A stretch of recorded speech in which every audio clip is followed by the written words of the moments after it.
अस्सलाम वालेकुम दोस्तों, एक छोटी सी मैंने जगह बनाई है। यहाँ मैंने छोटे चूज़े 2 महीने वाले रखे हुए हैं इसके अंदर।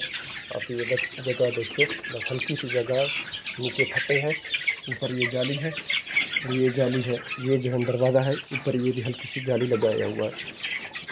तो ये अंदर है, रूम के अंदर है। ये देखिए, ये रूम है, उसके ही अंदर है, उसके अंदर हमने रखे हुए हैं।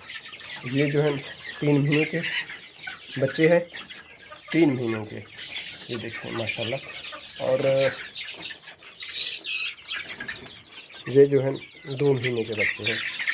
आप देख सकते हैं, इनको पाना खानी डाला हुआ है। आप ये देख सकते हैं माशाल्लाह, ज़बरदस्त छोटी सी जगह है माशाल्लाह, भरपूर खाना अपना खा रहे हैं। ऊपर से नीचे से देख सकते हैं, नीचे वाले डब्बों में पानी है, इसमें पानी है, ये पानी है, तो उसमें खाना है।